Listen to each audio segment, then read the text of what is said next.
3 آپ کی ڈیمانڈ جو ہے نا وہ آپ کی مانی جائے گی.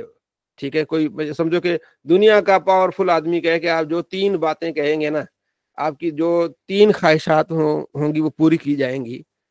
تو میں اور آپ سب سے پہلے ہم اپنی ذات سے شروع ہوں گے کہ میرا ایسا ہو فلاں, ایسا ہو فلاں, پھر ہم اپنے گھر والے یا اپنے رشتے داروں میں, پھر تیسرا پھر کسی اور کے لیے. لیکن قربان جائیے نبی علیہ السلام پر. تو آپ علیہ السلام کے ایک حالات کو بھی دیکھ لیجئے کس طرح حالات تھے. ٹھیک ہے جی, مہینہ گزر جاتا تھا اور گھر میں چولہا نہیں جلتا تھا, اور کبھی آپ علیہ السلام نے 2 وقت کی روٹی پیٹ بھر کے نہیں کھائی. تو مطلب یہ کہ آپ نے قناعت کی ہے. تو آپ نے کیا دعا مانگی. اللہ نے کہا آپ 3 دعائیں جو چاہے مانگے. تو آپ علیہ السلام فرمایا, میں نے کہا اللہم اغفر لی امتی, یا اللہ میری امت کی بخشش فرما.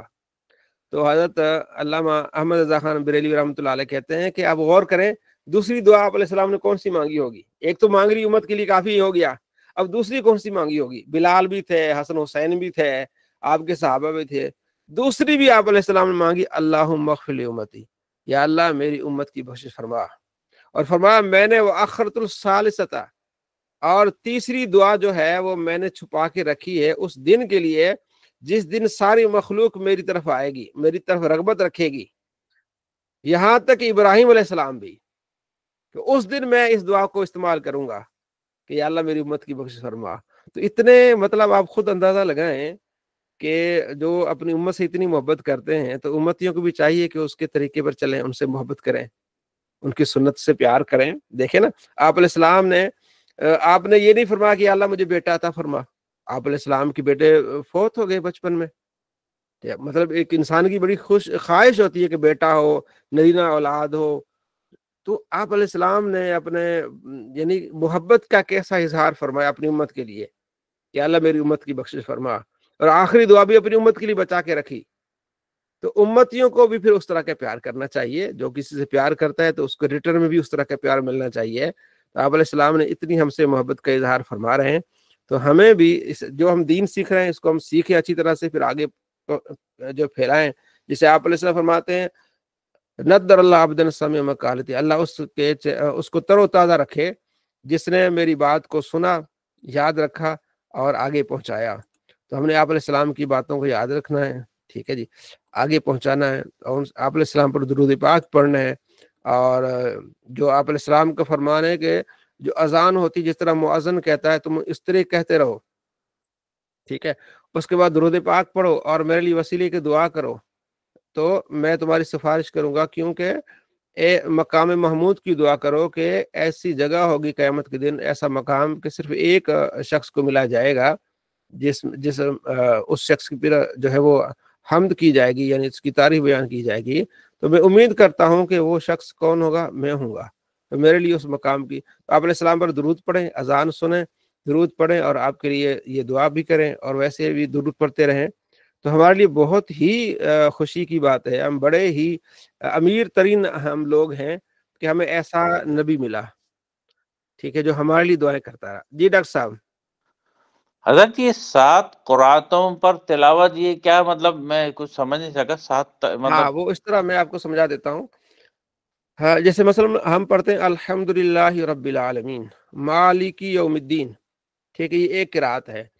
دوسری قرات ہے مالک یوم الدین, معنی میں چینجنگ نہیں آتی, فرق ہوتا ہے. جس طرح اگر آپ کی سندھی ہے نا تو وہ کوئی اور ہوگی, جو آپ کا جو علاقہ ہے, آپ سمجھو کہ سانگڑ چلے جائیں گے, ان کی سندھی اور ہوگی, لہجہ اور ہوگا, ٹھیک ہے نا. جس طرح آپ یوں سمجھ لیں کہ آپ جیسے انگلش ہے, یو کے والوں کی انگلش اور ہے, یو ایس اے والوں کی انگلش اور ہے, لہجے میں فرق ہے. پنجاب میں آپ دیکھ لیں پنجابی بولنے والے, فیصل آباد والوں کا لہجہ اور ہے, جو جھنگ میں رہتے ان کا لہجہ اور ہے, سیالکوٹ والوں کا لہجہ اور ہے. لہجے میں آپ کو سمجھاؤں, جیسے ایک تو مثال میں نے آپ کو دی مالک یوم الدین, دوسری مثال یہ ہم پڑھتے ہیں والضحیٰ واللیل اذا سجا ما ودعک ربک وما قلی, تو یہ ایک لہجہ ہے. دوسرا لہجہ ہے والضحیٰ واللیل اذا سجی ما ودعک ربک وما قلی, یہ لہجہ ہے. اسی طرح مختلف لہجے ہیں. سمجھ آ گئی ڈاکٹر صاحب؟ جی سمجھ گیا. ہاں یہ اس طرح, ٹھیک ہے. جو بڑے قاری ہوتے ہیں 7 لہجوں میں وہ قرآن پاک پڑھتے ہیں, اور ہر